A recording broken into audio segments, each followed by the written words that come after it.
আমরা রয়েছি বাংলাদেশের অন্যতম ঐতিহ্যবাহী বিদ্যাপীঠ সরকারি হরঙা কলেজের ক্যাম্পাসে।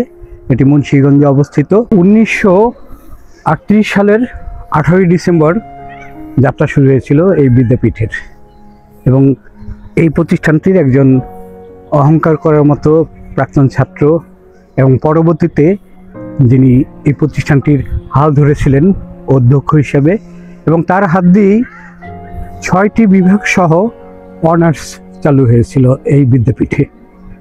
অধ্যাপক আবুল কাশেম স্যার, যিনি অবসর নিয়েও নিজেকে অবসর রাখেননি। প্রফেসর আবুল কাশেম ট্রাস্ট নামে একটি শিক্ষাবান্ধব কর্মসূচি তিনি গ্রহণ করেছেন এবং মেধাবী ছাত্রদের বৃত্তি প্রদান করে আসছেন, যেটি অনবদ্য একটি অবদান। এই বিদ্যাপীঠে এমন অবদান অন্য কেউ রাখেননি।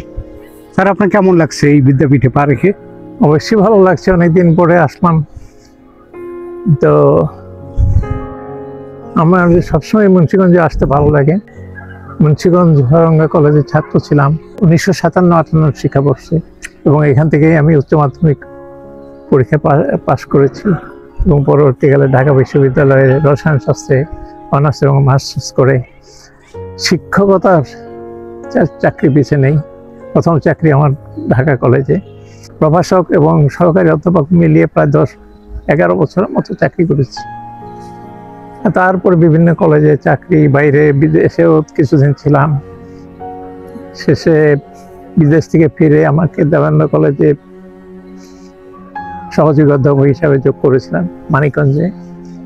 সেখান থেকে পরে আমাদের শিক্ষা অধিদপ্তরে উপপরিচালক হিসাবে নিয়োগ পাই, এবং সেখান থেকে প্রমোশনে অধ্যক্ষ হিসেবে আমি এই কলেজেই আসি।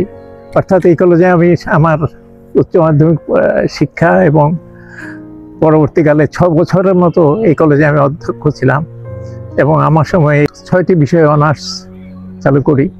শুধু অনার্স চালু করি না, এই অনার্স চালু করে জন্য যে শিক্ষক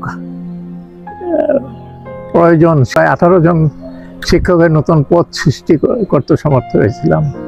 আমার চাকরির শেষে আমি এখানে ছাত্রছাত্রীদের জন্য একটা শিক্ষাবৃত্তি চালু করেছি। সেখানে একটা ফান্ড, প্রায় 10 লক্ষ টাকা দিয়ে ফান্ড সৃষ্টি করেছি। সেই ফান্ড থেকে প্রতি বছর প্রায় 1 লক্ষের মতো টাকা ছাত্রবৃত্তি দেওয়া হয়, এবং তারই অনুষ্ঠান ছিল আজকে। আমি সেই অনুষ্ঠানে যোগ দিয়েছি, আমাকে প্রধান অতিথি করে এনেছিল। অশেষ ধন্যবাদ স্যার। আপনাদের মতো মহান শিক্ষকরা আছেন বলেই আমাদের শিক্ষা ব্যবস্থা ক্রমশ উন্নতি লাভ করছে।